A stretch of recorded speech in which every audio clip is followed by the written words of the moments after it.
Hi everyone, welcome back to the class, second class और हम start करेंगे types of assessment. Welcome back to the Hi आरती, देविका, सुजाता. तो बिना time waste किए हम लोग स्टार्ट करते हैं. असेसमेंट क्या होती है, कितने टाइप्स की होती है, क्या असेसमेंट के ऊपर क्वेश्चन आता है? हाँ जी, हमेशा आता है. डिफरेंट प्रकार की असेसमेंट्स होती है. देख लीजिए आज की क्लास में से 1 से 2 क्वेश्चंस आने वाले हैं आपके जनवरी के पेपर में. ठीक है, तो चलिए सबसे पहले हम स्टार्ट करते हैं कि असेसमेंट क्या होती है. असेसमेंट का मतलब क्या है? देखिए, सरल भाषा में असेसमेंट का मतलब है कि आपने कोई कार्य किया है और उस कार्य को हम नंबरों में भी तोल रहे हैं, हम उसको ओवरऑल उसकी क्वालिटी भी देख रहे हैं, राइट? यानी ऑब्जेक्टिविटी प्लस सब्जेक्टिविटी सब कुछ देख रहे हैं और उस बेसिस के ऊपर हम आपको कुछ नंबर दे रहे हैं या कुछ टाइटल्स दे रहे हैं, राइट? पास हो गए, फेल हो गए, कितने नंबर आए. तो असेसमेंट का मतलब ये होता है कि किसी की परफॉर्मेंस है, ठीक है, और अपने पास उसका डेटा है.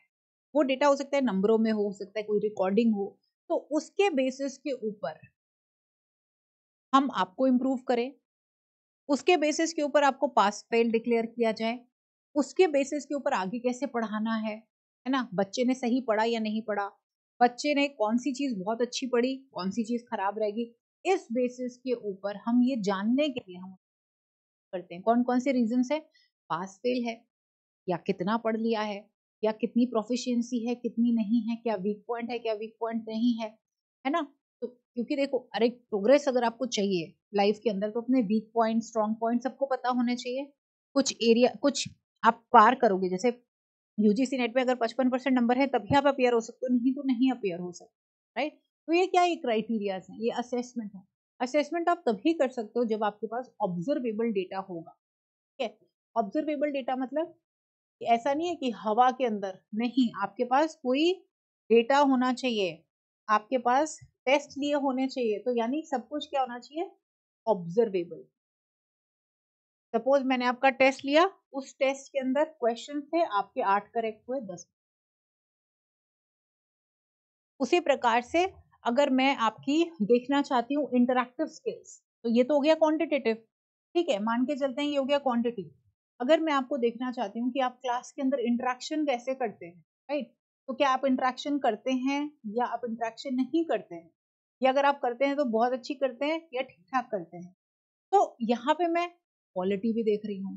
तो असेसमेंट में हम नंबर एज वेल एज हम ऑब्जर्व्ड बिहेवियर, ऑब्जर्व्ड परफॉर्मेंस, यानी क्वांटिटी के साथ साथ हम क्वालिटी भी जज कर सकते हैं.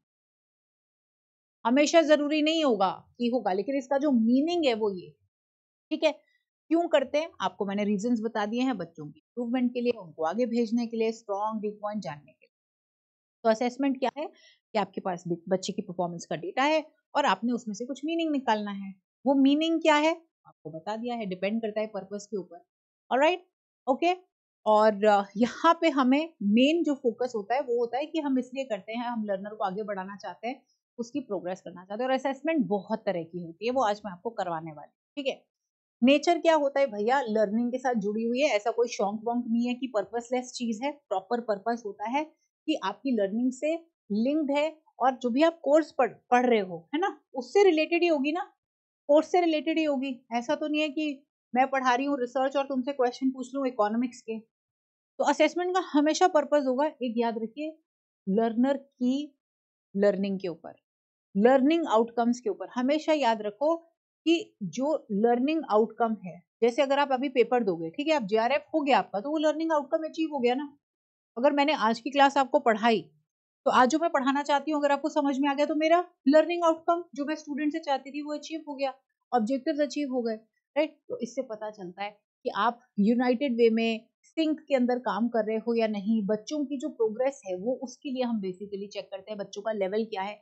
इसलिए हम कौन कौन सी असेसमेंट्स किस किस वजह से बनती हैं, क्या उनका एम है, पर्पस है, वो अलग चीज है. अभी हम ओवरऑल असेसमेंट्स के बारे में बात कर रहे हैं. क्या कोर्स का आउटकम रहता है, आपके नंबरों से आपको भी बहुत अंदाजा लगता है, डिपेंड करता है। अगर आप सेल्फ असेसमेंट करो, है ना, तो आपको खुद से भी पता चलता है। अगर मैंने आपकी असेसमेंट की लीडर बोर्ड दिखाया तो आपको उससे भी पता चलता है।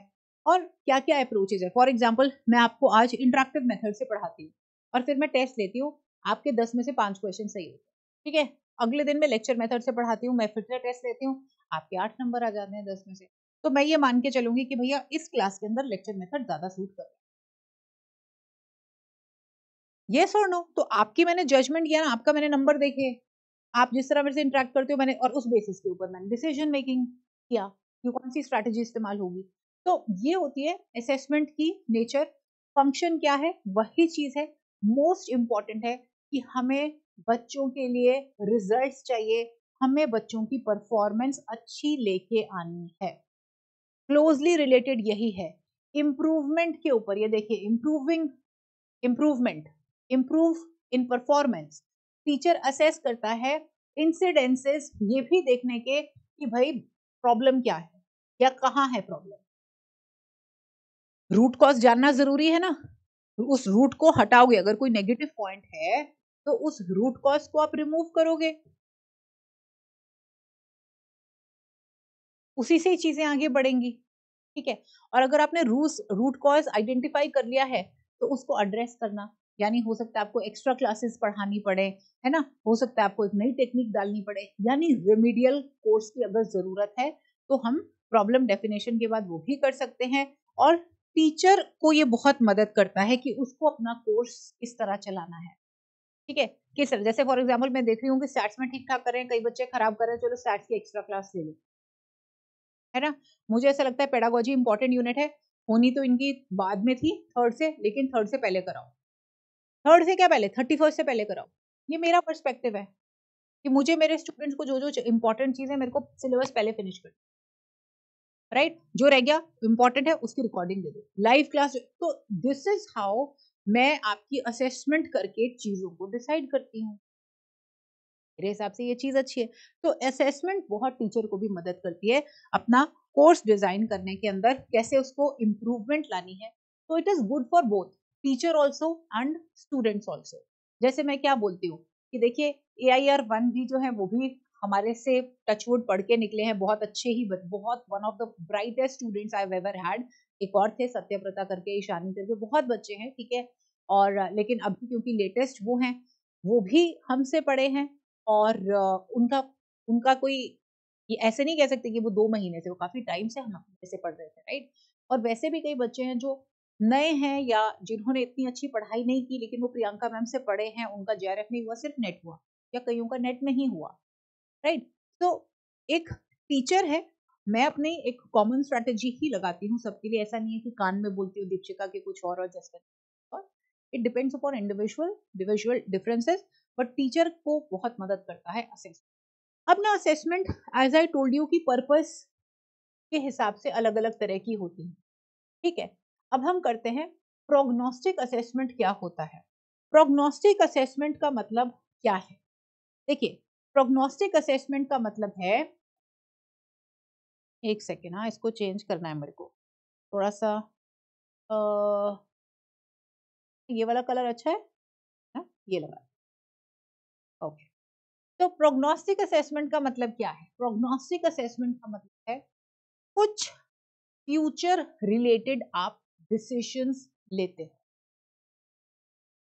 प्रॉब्लम डेफिनेशन और आइडेंटिफिकेशन, यस यस। तो इसके अंदर क्या है कि बच्चा आगे कैसे करेगा। जैसे स्टूडेंट्स, एग्जाम्पल के तौर के ऊपर, आप जब अपनी क्लास में होते थे तो मॉनिटर टीचर बनाती थी, तो रोल नंबर वाइज नहीं कि सबको चांस मिलेगा, लेकिन टीचर बनाती थी ना, मॉनिटर बनाती थी कि आप मॉनिटर बनाओगे, आप अच्छे मॉनिटर बनोगे, मेरे जाने के बाद आप ध्यान रखना क्लास का, मैं कहीं जा रही हूँ।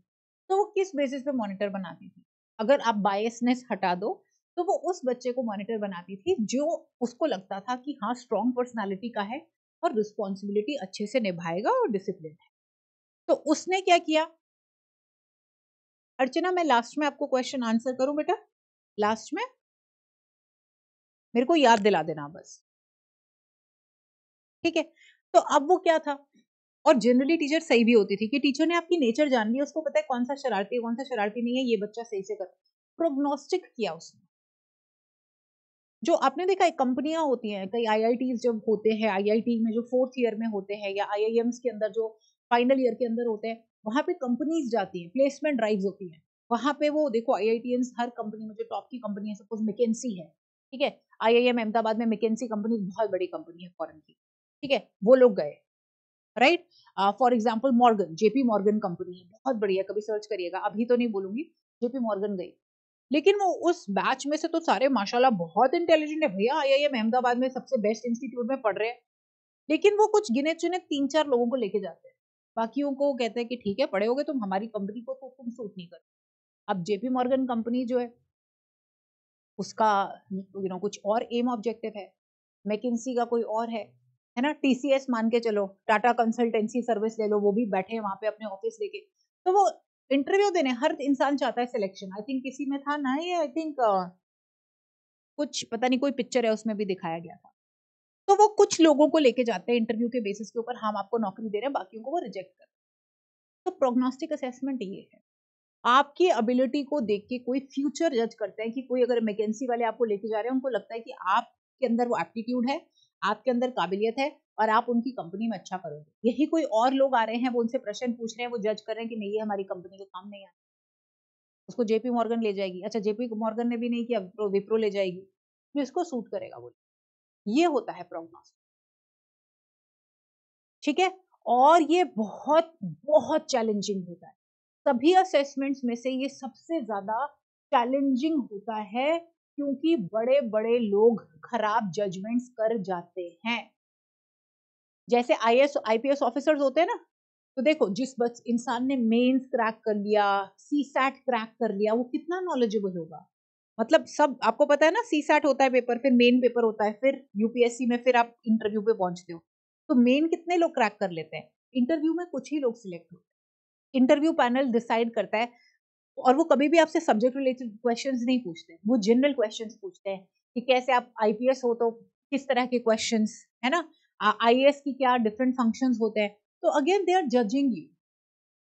तो सही इंसान को सही जगह कितना प्रोग्रेस करेगा, ये बहुत ज्यादा बड़े बड़े महान जो लोग होते हैं वही सही से कर लेते हैं, अदरवाइज ये सबसे ज्यादा चैलेंजिंग असेसमेंट। नेक्स्ट आते हैं डायग्नोस्टिक के ऊपर। इसका पर्पस सिर्फ ये है कि बच्चे को स्ट्रॉन्ग और वीक पॉइंट जानने में हेल्प करे, ठीक है। जैसे फॉर एग्जाम्पल मैं अपनी बुक का ही रेफरेंस दूंगी, जो सेक्शन 1 है वो डायग्नोस्टिक। सेक्शन 1 में क्या है, यूनिट्स हैं। देखिए मेरे को जितनी ऊपर वाले ने क्षमता दी है या जो मेरी इंटेंशन है मेरे स्टूडेंट्स के लिए, तो मैं ये कहती हूँ मैं अगर अपने स्टूडेंट्स को ऐसे बताती हूँ तो मैं भी ऐसा क्रिएट करूँ कुछ। तो सेक्शन 1 डायग्नोस्टिक है कि आप जो जो कॉन्सेप्ट पढ़ रहे हो, हाइपोथेसिस आपने पढ़ा या सैम्पलिंग पढ़ा, आप हाइपोथेसिस से रिलेटेड क्वेश्चंस कर लो। सही आ रहे हैं, ओके वेरी गुड। आप experimental research types of research कर रहे हो, गड़बड़ आ रही है, कम आंसर आ रहे हैं, मतलब इसको रिपीट करने की, तो वो डायग्नोस्टिक है। सिंपल कि आपने कॉन्सेप्ट पढ़ा, कॉन्सेप्ट से रिलेटेड क्वेश्चंस कर रहे हो, एक कॉन्सेप्ट में बहुत बढ़िया कर रहे हो, एक कॉन्सेप्ट में खराब कर रहे हो, तो आपको सिर्फ स्ट्रेंथ और वीकनेस के बारे में पता चलता है। तो डायग्नोस्टिक के अंदर यही होता है, टीचर को पता चल जाएगा कि बच्चे का स्ट्रॉन्ग एरिया कौन सा है और वीक एरिया क्या है। दैट्स अबाउट इट, ठीक है। अब उसके बाद टीचर क्या करता है, हम इसमें बात नहीं करते हैं। उसके बाद स्टूडेंट क्या बात करता है, वो हम इसमें बात नहीं करते। डायग्नोस्टिक असेसमेंट सिर्फ इसलिए किया जाता है कि बस हमें पता चल जाए कि बच्चे का रूट कॉज क्या है, स्ट्रॉन्ग एरिया कौन सा है, वीक एरिया कौन सा है, फुल स्टॉप। किस किस तरह के डायग्नोस्टिक असेसमेंट होते हैं, जैसे एंट्री देखिए आपने, जब स्कूलों के अंदर, आजकल तो सब बोलते हैं कि लॉटरी सिस्टम, लेकिन कभी कभी क्या होता था कि अगर स्कूल्स में, क्योंकि मेरे कुछ स्कूल शुरू में चेंज हुए, तो इंटरव्यू होता था, पेरेंट्स का भी होता था, मेरा भी होता था, ये देखा है आपने। तो वो आपके देखते थे, जैसे I still remember when I went to Sacred Heart, like जहाँ पे मेरी मैक्सिमम पढ़ाई हुई है फ्रॉम 5th to 10th, तो बहुत हाई फाई स्कूल, और वहाँ पे वो इंटेलिजेंट लोगों को ही लेते हैं। तो मिड ऑफ द सेशन मेरी एडमिशन हुई थी और मेरे को रिटन टेस्ट लिया गया था, मेरा मैथ का लिया था, इंग्लिश का लिया था, जीके का लिया था, इंटरव्यू ली थी, मेरे पेरेंट्स की इंटरव्यू ली थी। आपके साथ हुआ है कभी ऐसे? तो वो क्या देख रहे हैं, वो डायग्नोस कर रहे हैं कि बच्चा किस लेवल का है। मैथ बेसिक्स ही आ रही है इसको, अंग्रेजी ऐसा तो नहीं कि फेल हो रही है, अगर फेल हो रही है इन सब के अंदर तो लेनी नहीं, एडमिशन नहीं लेनी। तो ये होता है डायग्नोस्टिक, इससे पता चल जाता है अगर आप अच्छा परफॉर्म नहीं करो they will not take you. उसी प्रकार से अगर एंट्री बिहेवियर है, सपोज मेरा कोर्स चल रहा है और पहला कोर्स का दिन है और मैं जानना चाहती हूँ कि सपोज मेरे पास पूरी शीट बनी हुई है, उसमें नाग भी है, प्रतिमा भी है, या जो भी है ना, जो भी बच्चे हैं, आपकी शीट बन जाती है और मैं आपका प्रॉपर एनालिसिस कर लूँ कि भैया 10 यूनिट्स में से नाग के यूनिट 6 में कितने नंबर आए हैं, यूनिट 1 में कितने आए हैं, यूनिट 10 में, तो मेरे को एक आइडिया सा लग जाएगा मेरी क्लास की स्टैंडिंग कहाँ पे, कौन सी यूनिट में मैक्सिमम बच्चे कम अच्छा कर रहे हैं, कौन सी यूनिट में बच्चे बहुत ज्यादा अच्छे कर रहे हैं, राइट। तो इससे आइडिया लग जाता है। तो प्री टेस्ट जैसे होते हैं, या आप फॉर एग्जांपल सेल्फ असेसमेंट्स भी करते हो, इंटरव्यूज में हमको बहुत पता चल जाता है जब आपके साथ 1 to 1 इंटरेक्शन होती है ना, जिस प्रकार से आप क्वेश्चंस भी पूछते हो, उससे बहुत अंदाजा लग जाता है कि उसका वीक एरिया क्या है।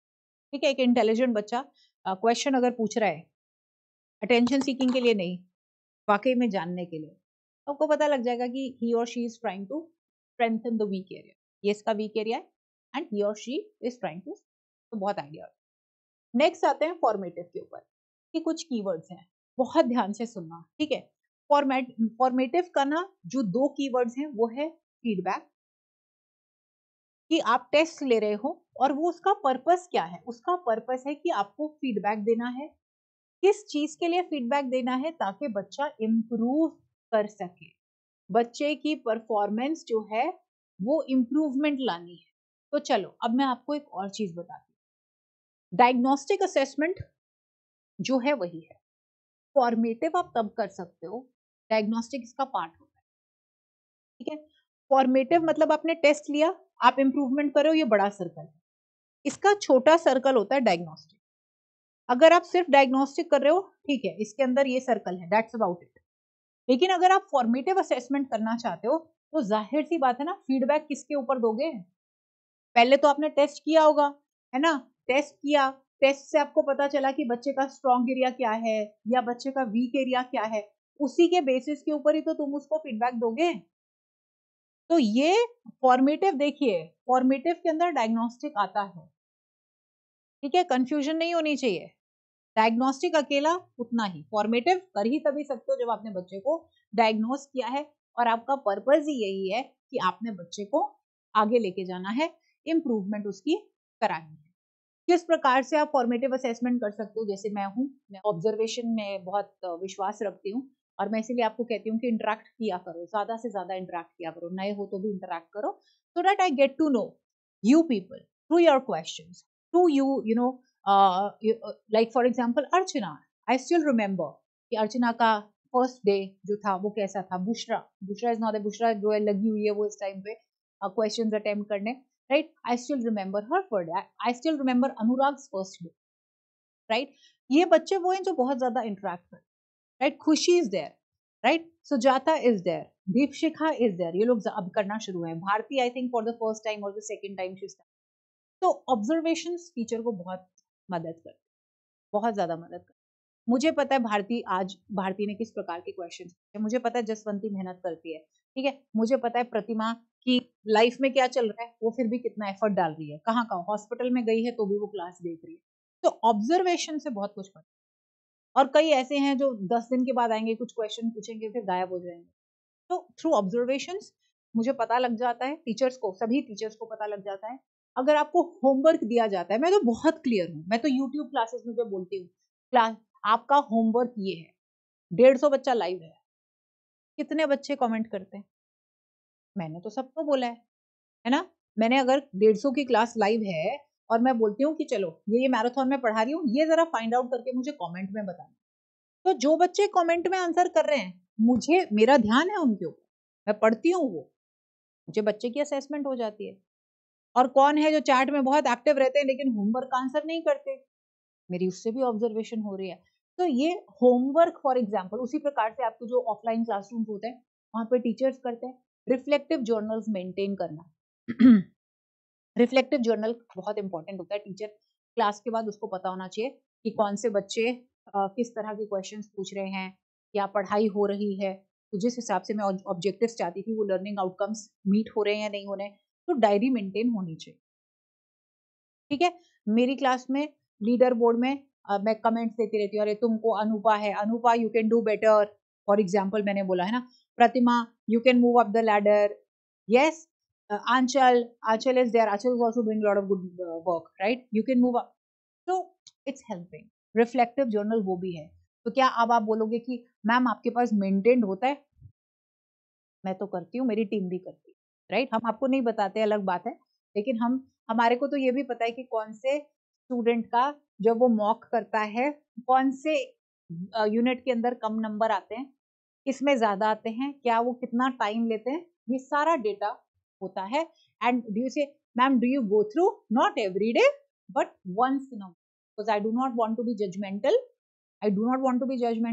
बट अपने पास डेटा पूरा होता है। क्वेश्चन एंड आंसर्स आप स्पॉन्टेनियस, जैसे क्लास के बीच में मैं फॉर एग्जांपल बाउंसर क्वेश्चन पूछती हूँ, होता है बाउंसर क्वेश्चन पूछे जाते हैं, फॉर्मेटिव है, क्लास के दौरान ही पता चल रहा है मेरे को, राइट। तो ये बहुत इंपॉर्टेंट, क्वेश्चन आंसर इंटरैक्शन, इसके थ्रू पता चल जाता है, फॉर्मेटिव असेसमेंट। अब हम आते हैं समेटिव असेसमेंट के ऊपर। समेटिव असेसमेंट क्या है भैया? इसका कीवर्ड है जजमेंट, और ये इवैल्यूएशन शब्द जो है उससे रिलेट करता है।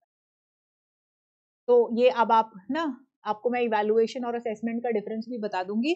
और ये जो एनटीए है ना, जैसे ये शब्द हैं ग्रोथ और डेवलपमेंट, इनको बहुत सिनोनिमसली यूज कर लेते हैं, उसी प्रकार से असेसमेंट और इवैल्यूएशन को भी ये आपस में तोड़ मरोड़ के कर लेते हैं। लेकिन आपको डिफरेंस पता होना चाहिए कि असेसमेंट जो होती है वो प्रोसेस ओरिएंटेड होती है, आप टेस्ट ले रहे हो, आपका कोई मतलब जजमेंटल नहीं है। जो इवैल्यूएशन होती है वो जज करती है आप पास हो या फेल, ठीक है। ये लोग उल्टा पुल्टा कर देते हैं कभी, आपको बेसिक सा डिफरेंस पता होना चाहिए कि इवैल्यूएशन मतलब पास और fail. Summative assessment is equal to evaluation, pure evaluation. अगर आपको मैं शब्दों में बताऊं, प्योर इवैल्यूएशन, इसमें आप बच्चे को बोलते हो भैया तुम पास हो या फेल हो। जैसे अभी कौन सा टेस्ट होगा? यूजीसी नेट का होगा। यूजीसी नेट में टेस्ट में जो आएगा बोलेगा oh you can improve Sujata, you can improve Bharati, you can no भाई, एग्जाम दो, इधर पास और फेल, जैसे टर्मिनल पेपर होते थे अपने, ठीक है। अब किस हिसाब से समेटिव असेसमेंट होते हैं? सिंपल, फाइनल एग्जाम हो गया, यूजीसी नेट का एग्जाम हो जाएगा, ठीक है। नीट के पेपर होते हैं, सीएसआईआर का पेपर होता है, एटसेट्रा, होता है कि नहीं होता है? टर्मिनल एंड होते हैं, टर्म एंड एग्जाम होता है जब सेमेस्टर खत्म होता है।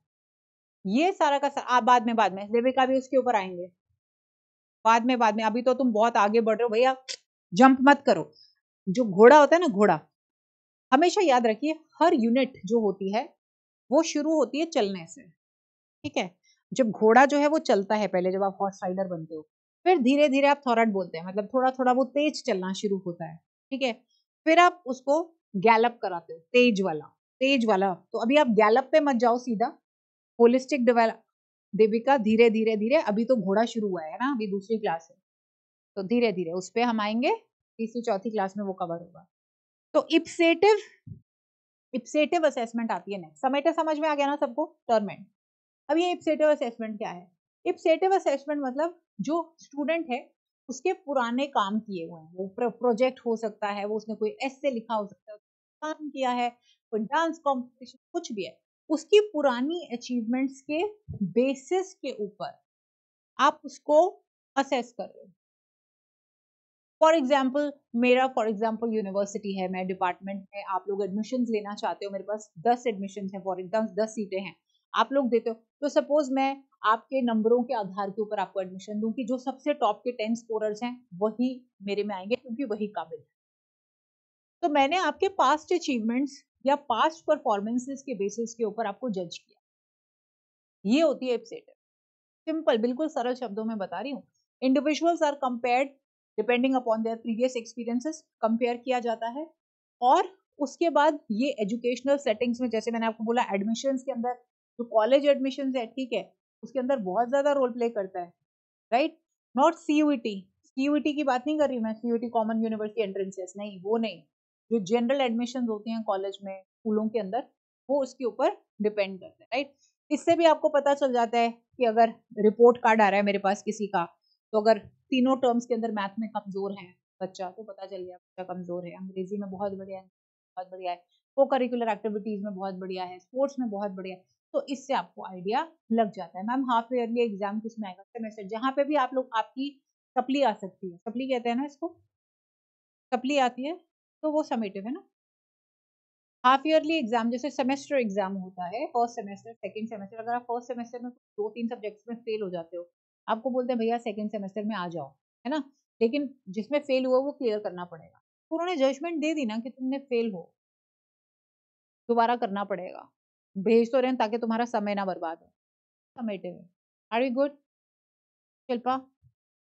उसके बाद आते हैं एक शब्द कॉन्फर्मेटरी असेसमेंट। कॉन्फर्मेटरी में मतलब यही होता है टीचर कंफर्म करिए, उसने कोई तुमको डायरेक्शंस दी थी, सपोज उसने तुमको होमवर्क दिया, तुम अगले दिन आते हो सपोज, ठीक है, तो टीचर क्लास में हमें पूछती थी होमवर्क किया या नहीं किया, दिखाओ होमवर्क, ये कॉन्फर्मेशन कि तुमको कोई कार्य दिया गया था, तुमने वो कार्य किया या नहीं किया। मैंने आपको कोई प्रोजेक्ट बनाने को बोल दिया, या मैंने आपको कोई असेसमेंट, मतलब जो असाइनमेंट होता है असाइनमेंट दे दिया, और फिर मैं उसको रीचेक कर, तुमने किया था ना। जैसे फॉर एग्जाम्पल मैं आपको, I hope you have revised, I use this word, I hope आपने ये कर लिया है, आई होप ये। तो this is what is confirmatory, मतलब टीचर जो है वो कंफर्म करती है कि कोई पर्टिकुलर स्किल, कोई पर्टिकुलर काम उसने दिया है बच्चे को, और उस बच्चे ने उस चीज को माना है या नहीं माना है, उसने वो किया है या नहीं। किसी को अभी तक कोई भी डाउट है प्लीज पूछो, कोई भी डाउट जल्दी से पूछो।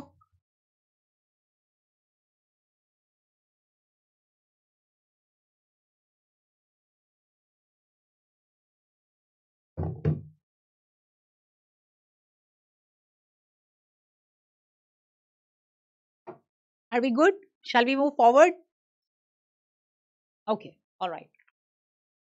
तो अभी क्या है ना कि ये जो असेसमेंट्स हैं, इनको डिफरेंट तरीके से भी लिखा जाता है, डिफरेंट डिफरेंट तरीकों से भी लिखा जाता है, ठीक है। जैसे 3 तरीके हैं, assessment for learning, assessment as learning, और असेसमेंट ऑफ लर्निंग। इसके अलावा आपको एनटीए कंफ्यूज करता है फ्रॉम, अरे भाई नहीं, ऐसा नहीं है, अबाउट नहीं, सिर्फ 3 है, assessment for, of, futuristic Shivendra, futuristic, okay, and assessment of learning.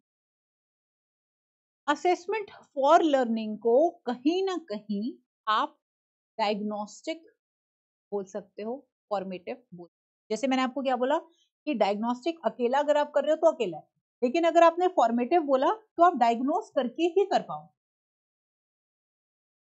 ठीक है।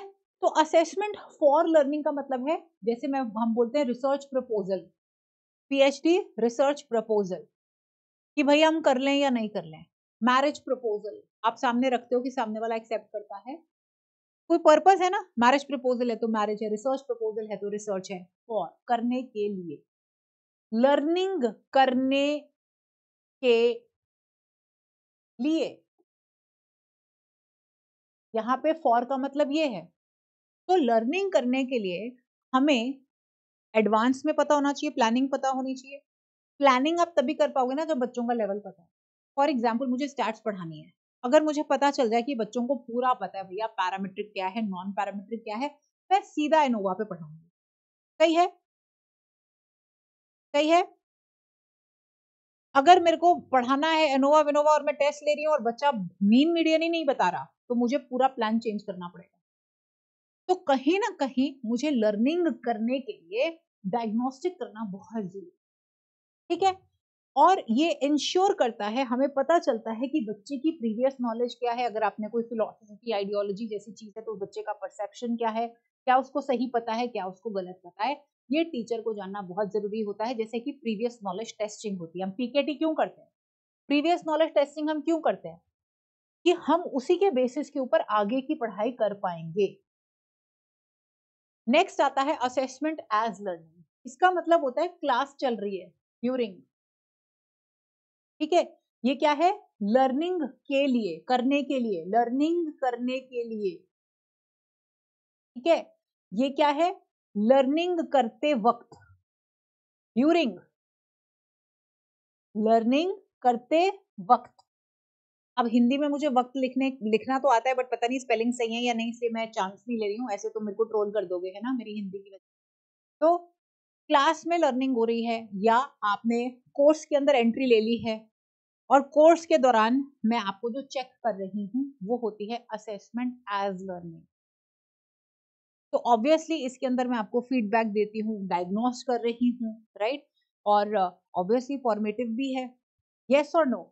तो यहाँ पे क्या है कि जो लर्नर है वो मॉनिटर कर पा सकता है ड्यूरिंग, आपको मैं कंस्ट्रक्टिव फीडबैक देती हूँ, आपको मैं ये भी चेक करती हूँ कि क्या आपने पुरानी परफॉर्मेंस से इंप्रूव किया या नहीं। तो यहाँ पे बेसिकली क्या है, हाँ, yes, in this you have started gaining, very good, yes. यहाँ पे आप क्या कर रहे हो? यू आर गेनिंग लर्निंग, शाबाश, that was a good word, very good, you are gaining learning है। यहाँ पे आपकी क्या हो रही है? लर्निंग आप चेक कर रहे हो, या लर्निंग को आप आइडेंटिफाई कर रहे हो। चेक वर्ड थोड़ा सा यहाँ कंफ्यूजिंग हो सकता है कई बच्चों के लिए, but I try to make it more clear here. तो now we come to assessment of learning. इसको क्लियर कट आप समेटिव बोलिए। समेटिव असेसमेंट किया था ना हमने, समेटिव असेसमेंट, मैंने आपको साथ में ये भी बोला था कि समेटिव असेसमेंट को इवैल्यूएशन भी बोलते हैं। हाउएवर आपको मैंने बता दिया कि ये एनटीए वाले जो है ये मिक्स मैच करते हैं, बट आपको क्लियरली मैंने आपको बताया। असेसमेंट ऑफ लर्निंग का मतलब जजमेंट, पास या फेल, क्या है ये? जजमेंट बेस्ड है। पास है या फेल है, मतलब लर्निंग हुई या नहीं हुई। ये स्टूडेंट्स को, टीचर्स को सीधा क्या देता है? रिजल्ट बताता है, रिजल्ट। पास फेल हमें कोई मतलब नहीं है, तुमको दोबारा फेल होना है दोबारा हो जाओ, तुम्हारा क्या वीक एरिया है, स्ट्रॉन्ग एरिया है, हमें कोई लेना देना नहीं। Full stop. No feedback, nothing, just pass or fail. And we care a damn about what you do. Prove, that's up to you. We do not care. We do not care मतलब ये बोलते हैं कि I do care. Have you understood? तो यहाँ पे क्या है? ये देखिए, जजमेंट है, अल्टीमेट जजमेंट, पास या फेल, दैट्स अबाउट इट। इन तीनों के अंदर कोई भी प्रॉब्लम है तो प्लीज पूछिए। हाँ, correct, okay, do we have any doubt?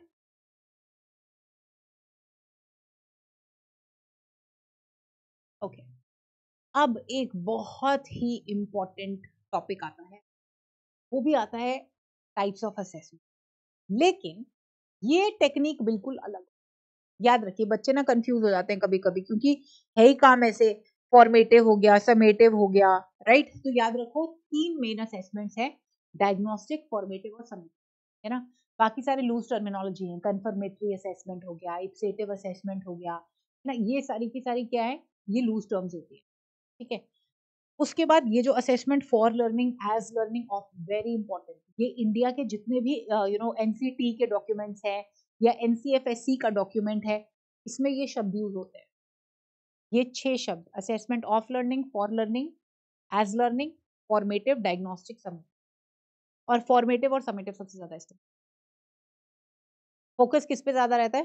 Formative के ऊपर। लेकिन क्या समेटिव नहीं होती? अरे भैया, समेटिव होती है, तभी तो आप आगे जाते हो।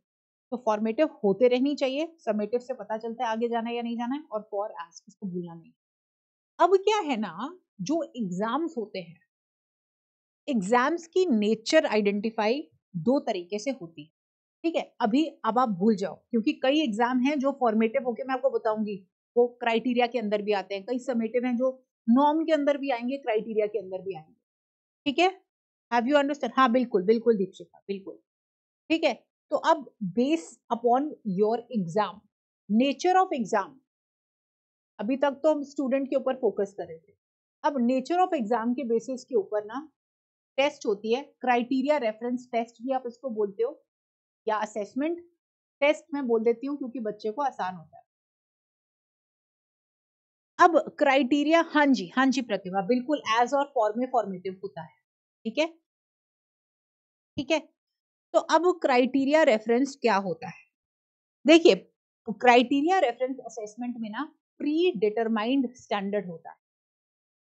प्री डिटरमाइंड स्टैंडर्ड, जैसे कि आपको बोला जाता है जब आप फॉर एग्जाम्पल 8वीं में थे, 7वीं में थे, 10वीं में थे, ठीक है, या मास्टर्स में थे, तो आपको पहले बताया जाता है कि अगर तुम्हारे 33% नंबर हैं तो तुम पास हो, राइट। अगर यूजीसी नेट का एलिजिबिलिटी क्राइटेरिया, इसका तो नाम ही क्या है, एलिजिबिलिटी क्राइटेरिया। एलिजिबिलिटी क्राइटेरिया में क्या बोलते हैं कि जिनके भी फॉर एग्जांपल अनरिजर्व कैटेगरी में 55% नंबर हैं वो अपीयर हो सकते हैं, राइट। अब वो 1 लाख अपीयर हो, वो 50,000 अपीयर हो, उनको कोई मतलब नहीं है। वो कहते हैं अपीयर हो, 55,000, 1 लाख, 1.5 लाख, जितने लोगों ने अपीयर होना है होते रहो, बस 55% नंबर होने। तो अब मैंने जो बोला 1 लाख, 1.5 लाख, 50, मतलब कंपटीशन है ही नहीं बच्चों के अंदर। उनका तो कंपटीशन सिर्फ ये है कि भैया ये इन्होंने पहले ही बता दिया, उनको कोई मतलब नहीं है प्रतिमा के 80% आए हैं या भारती के 85 आए हैं, है ना, या प्रियंका के 60 आए हैं, उनको कोई मतलब नहीं, भाई 55 से ऊपर होने चाहिए। तुम 55 ले आओ या 55.1 ले आओ या 90 ले आओ, आपस में अपना कंपटीशन ही नहीं है। ये होता है क्राइटेरिया कि यहाँ पे प्री डिटरमाइंड स्टैंडर्ड है, परफॉर्मेंस हम एक दूसरे को कंपेयर नहीं करते हैं, हम सिर्फ प्री डिटरमाइंड क्राइटेरिया होता है। जैसे कि नेक्स्ट ग्रेड, 7वीं से 8वीं में जाना है, 9वीं से 10वीं में जाना है, क्राइटेरिया नो कंपटीशन। ठीक है, यहाँ पे मैं लिख देती हूँ नो कंपटीशन। अब टेस्ट की दूसरी नेचर है, वो है नॉर्म रेफरेंस। ये तो है ही कॉम्पिटिटिव। यहाँ पे आते हैं हम सब मैदान के अंदर, यहाँ पे हम एक दूसरे के साथ कॉम्पीट करते हैं। हर एक इंडिविजुअल की परफॉर्मेंस जो है वो दूसरे से कंपेयर की जाती है। अब यही एग्जाम रिजल्ट देने के वक्त नॉर्म रेफरेंस बन जाता है, बनता है कि नहीं। यही एग्जाम यूजीसी नेट जो है, ये जब अपना रिजल्ट अनाउंस करता है तो रिजल्ट में क्या कहता है कि भैया टॉप के 1% को हम क्या देंगे, जीआरएफ, टॉप को 6% को हम क्या देंगे, नेट देंगे। अब सोच के देखो, अगर अगर फॉर एग्जाम्पल आपका जो वो है कट ऑफ जो है वो 99 पे जाता है, ठीक है। अब जो बेचारा 98.9 लेके आया उसका क्या कसूर है? अगर ये बच्चा नहीं होता तो इसकी सिलेक्शन हो जाती, क्या कसूर है? उसका क्या कसूर है जिसके 98.89 आए हैं? अरे इसकी भी सिलेक्शन, क्या ही फर्क होगा इन बच्चों में। लेकिन क्योंकि ये यहाँ पे आ गया, क्योंकि कोई बड़ा लेके चल, क्योंकि जो अनुराग है वो 246 नंबर लेके आ गए, 100 परसेंटाइल वहां पे पहुंच गया। अब कसूर किसका है? अनुराग का है ना। अनुराग ने की वजह से कट ऑफ कितनी हाई चली गई। बाकी बच्चों ने भी बहुत अच्छा किया लेकिन उनका तो अलग ही लेवल चला गया ना। 8 क्वेश्चंस, आज तक हिस्ट्री में ऐसा नहीं हुआ, 16 नंबर का डिफरेंस, 99.99 परसेंटाइल और 100 परसेंटाइल। तो कौन है रिस्पॉन्सिबल कट ऑफ के लिए? वो बच्चे जिन्होंने अच्छा किया। Correct, correct. अगर उन्होंने अच्छा नहीं किया होता, criteria Priyanka CTET is criteria, NET is no. अभी हम ये एग्जांपल समझ रहे हैं पहले, तो हैव यू अंडरस्टूड? तो यहाँ पे आपका एक दूसरे से कंपटीशन है, ऑलराइट। अब दूसरा है फॉर एग्जांपल ओलंपिक्स, है ना, या रेस होती है, या जैसे चेस होती है, तो उसके अंदर क्या है, जो फर्स्ट आ गया, जो ओलंपिक्स है दौड़ लगी, है ना, कोई 30 सेकंड के अंदर खत्म कर रहा है तो उसको सपोज फर्स्ट मिल जाता है, राइट। कोई 29 सेकंड में मिल कर रहा है उसको सेकंड आ गया। फॉर एग्जाम्पल जो थर्ड पोजीशन पे आया है वो नॉट एग्जैक्टली कम होना चाहिए, ज्यादा होना चाहिए। अगर सेकंड पोजीशन पे 31 सेकंड 31 सेकंड वाला आया, राइट, थर्ड पोजीशन पे हो सकता है 40 सेकंड वाला आए जिसने ज्यादा समय लिया है। तो depending on situation, depending upon the marks, depending upon your performance, हम लोग सिलेक्शंस करते हैं, ठीक है।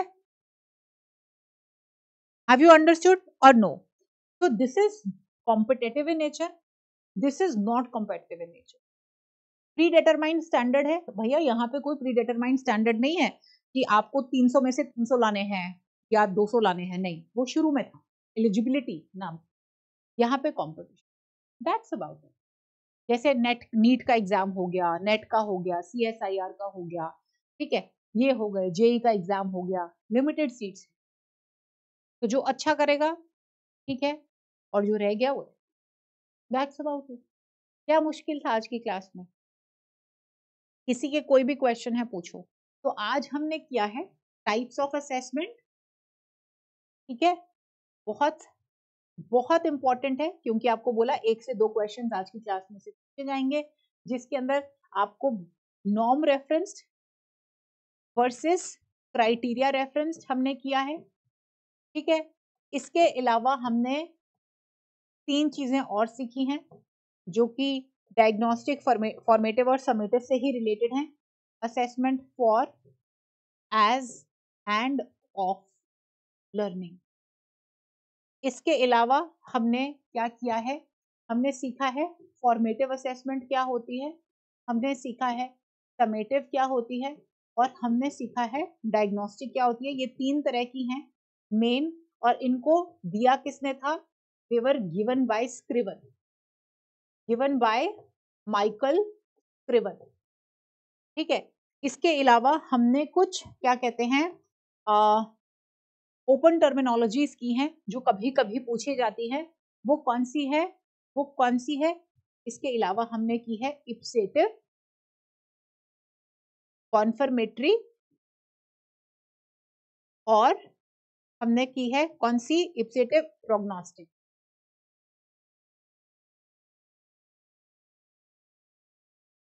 किसी को कोई भी डाउट है पूछो, डाउट नहीं हो। आज की क्लास बहुत इंपॉर्टेंट है, छोटी है, एनरिचिंग है, सब्जेक्टिव क्वेश्चन इसी में से। मैम क्राइटेरिया रेफरेंस में हम खुद का परफॉर्मेंस देखते हैं, और नॉर्मल में हमको अपने परफॉर्मेंस देखने की जरूरत ही नहीं है तुमको, क्योंकि सिर्फ क्राइटेरिया मीट कर रहे हो, गुड।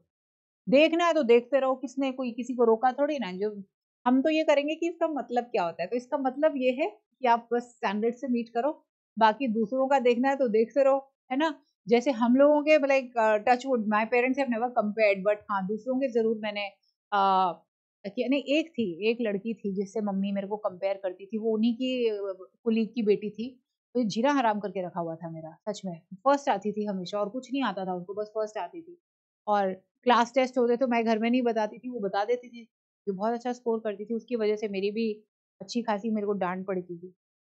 तो अब हमारे, अब बताओ ना, अब होता था कि नहीं, हम क्लास में होते थे, सपोज सभी पास हो गए, लेकिन आपस में पेरेंट्स डिस्कस करते थे, अरे तुम्हारे बच्चे के कितने आए, तुम्हारे, मेरे वाले के तो इतने आए, है ना, होता था ऐसे। तो अब ये तुम्हारे ऊपर है, करते रहो कंपेयर, पास तो सभी हो गए ना, तुम्हारी नेचर के ऊपर है, उनको कोई मतलब नहीं है। नॉर्म के अंदर भैया मतलब है, तुम बेस्ट करोगे तो आप हो, नहीं हो तो वो लोग जज करेंगे तुम्हारी परफॉर्मेंस। क्राइटेरिया में तुम लोग खुद ही करते रहो, कोई मतलब नहीं है।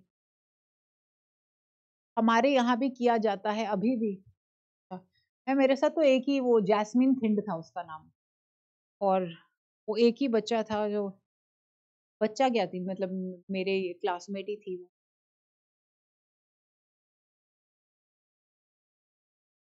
ठीक है, कोई डाउट है पूछ लो। क्लोज करें फिर, अब मंडे को मिलेंगे, और बहुत एक्टिव रहना ग्रुप के अंदर भी, क्लासेस होंगी, उनको मिस नहीं करना है। किसी का कोई डाउट रह गया है तो प्लीज पूछ लो, मैं वेट करूंगी 30-40 सेकेंड्स, फिर रैप अप कर दें। मैम हमारा क्यू बता बता दीजिए, क्यू मतलब? मैम हमारा क्यू बता दीजिए, मैं समझी नहीं। मैम रिसर्च में एक डाउट है, PYQ आपको DM, हाँ कर दो। क्रैश कोर्स, हाँ। तो अर्चना देखो, पहली बात तो क्रैश कोर्स 1 महीने से लाइव है, ठीक है, जो कोर्स वाला है। तुमको पता है मैं बेबाक फुल ऑन मैं ब्लंट बात करती हूँ, मैं कोई ना मीठा करने की मेरे को जरूरत है, ना मैं विश्वास करती हूँ, क्योंकि स्टूडेंट्स के साथ एक बहुत क्लियर रिलेशन होना चाहिए। बेटा क्रैश कोर्स 1 महीने का है जो हम कोर्स में करवा रहे हैं। अब वो आप 1 महीना 5 दिनों में कर सकते हो। मैं आपसे शेयर कर दूंगी एक क्लास प्रतिमा, एक लिंक शेयर कर दूंगी, उसमें से आप कर देना, ठीक है। स्टैटिस्टिक्स की मैं एक लिंक शेयर कर दूंगी, आप कर लेना। ओके, सो अब वो 1 महीने का इस टाइम पे आप कैसे देख, तो बेस्ट ये है कि जो यूट्यूब पे 15 घंटे की क्लास है, आई डोंट नो पार्ट 2 कम क्यों देख रहे हैं बच्चे, मेरे को समझ में नहीं आ रहा, पार्ट 2 इतना इंपॉर्टेंट है, वो शुरू के 9 घंटे की देखते हैं।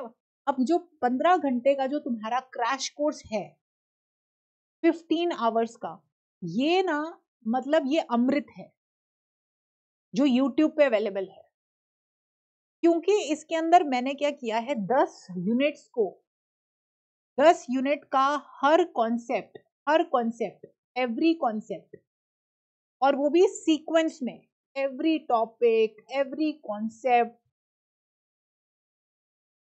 सीक्वेंस के अंदर कवर किया है।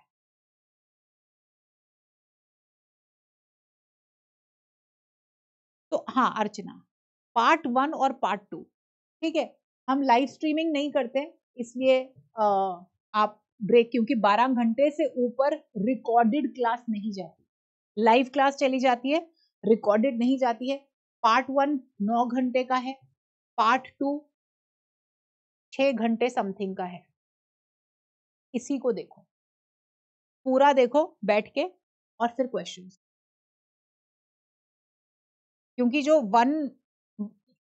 1 महीने वाला है वो 1 महीने से आपको शुरू करना चाहिए, तो अपने पास अभी यही है, ये करिए। और जो बुक है पीवाईक्यू बुक, ये आपकी सेल्फ स्टडी है, ठीक है, सेल्फ स्टडी में तुमको क्या करना है, ये, बाकी तो मैं, मेरे साथ मैराथन आप कर रहे हो, सेल्फ स्टडी में आपको ये दोनों चीजें करनी है। हमारा भी कमेंट देख लीजिए प्लीज, मेरे पास अगर आपको पता है सिर्फ 3-4 कमेंट दिखते हैं, मुझे स्क्रॉल करना पड़ेगा। मैम हमारा भी कमेंट को ना दोबारा लिख दिया करो, मैम प्लीज बुक हिंदी में ट्रांसलेट करा दीजिए, टाइम लगेगा बेटा, सारा कुछ प्रियंका मैम अकेली करती है, पता है तुमको, मदद नहीं लेती मैं किसी की किताबों में। प्रिंटिंग में जरूर थोड़ा इशू हो जाता है, क्योंकि प्रेस में प्रिंटिंग होती है, प्रिंटिंग मैं नहीं कर सकती। तो असेसमेंट ऑफ में और फॉर में कंफ्यूजन है। अरे ख्याति भाई, ख्याति, असेसमेंट फॉर लर्निंग का मतलब है मुझे लर्निंग करानी है, I have a proposal for you, futuristic है ना ये, फॉर क्या है, फ्यूचर है, और जो असेसमेंट ऑफ है वो पास्ट है, जजमेंट, पास और फेल,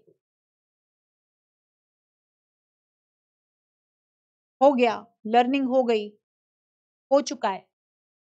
यहाँ पे क्या है, लर्निंग करनी है, ये क्या है, लर्निंग हो गई, अगर मेरी हिंदी सही है, ठीक है।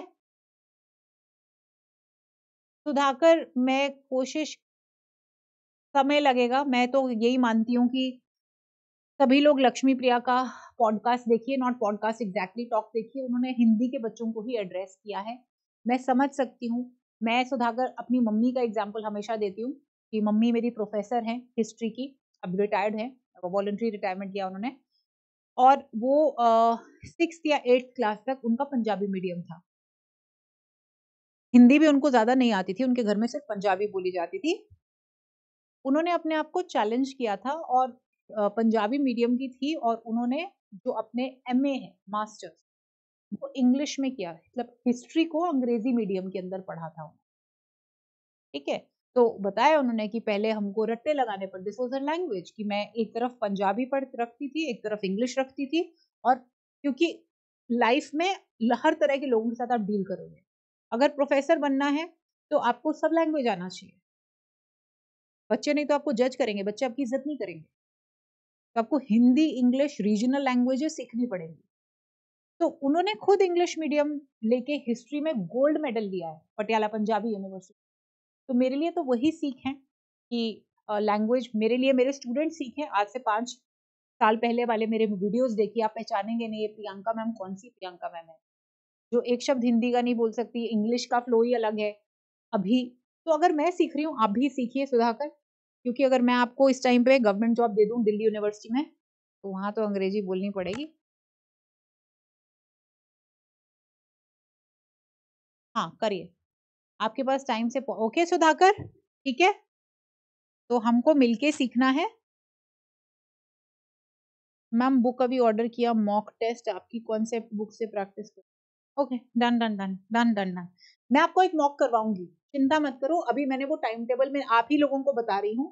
आगे मत आगे बताएँगे, बाद में यूट्यूब पे अनाउंस करेंगे। एग्ज़ाम से पहले मैं आपका एक फुल ऑन मॉक 100 क्वेश्चंस का लूँगी, नए क्वेश्चंस। एक्सपोजिटरी टीचिंग क्या होती है? एक्सपोजिटरी टीचिंग शिवेंद्र होती है मेनली लेक्चर। टीचर लेक्चर दे रहा है, ठीक है? कॉम्प्लेक्स है, डिफिकल्ट सब्जेक्ट है, जो बच्चों को ज़्यादा नहीं पता। तो फ्लो ना टूटे, इसलिए वो इंटरेक्शन नहीं करती है, ठीक है? और इंटरेक्शन वो अपने हिसाब से करती है। अगर उसको लगता है कि हाँ, मुझे अभी 2 क्वेश्चन पूछने हैं, वो पूछ लेगी। लेकिन 90% टू 80% टीचिंग वो लेक्चर दे रही है। लेक्चर मेथड क्या होता है? सिर्फ टीचर लेक्चर लेक्चर लेक्चर दिए जा रही है। एक्सपोजिटरी में क्या है? लेक्चर मेथड है, लेकिन एक स्कोप है टीचर के ऊपर। अगर वो डिस्कशन करना चाहती है, डिस्कशन, इंटरेक्शन करना है, इंटरेक्शन, क्वेश्चन पूछना चाहती है, question. Mainly it is lecture. Okay Shivendra? Okay, okay, चलो। इस बारी बैच में अच्छे जो बॉयज हैं उनकी नंबर अच्छा है ना? लास्ट बैच में लड़के थोड़े कम थे। थिंक अभी इस बैच में अच्छे खासे हैं number. Okay, shall I call it bye? आप स्टूडेंट से अच्छे से बात करती है ma'am, we thanks. How sweet. मैं बहुत अच्छे से बात करती हूँ, अगर तुम अच्छे से पढ़ाई करोगे। अगर तुम अच्छे से पढ़ाई नहीं करोगे, तो फिर सुनील कैसे करते हैं फिर हम? फिर बहुत खराब डाँट पड़ती है। फिर नानी, चाची, दादी, मम्मी सब याद आते हैं। तो अच्छे से पढ़ो, खूब प्यार से बात करेंगे, है ना? और अगर खराब किया तो फिर अलग गुस्सा है। चलो, टाटा बाय-बाय, टेक केयर।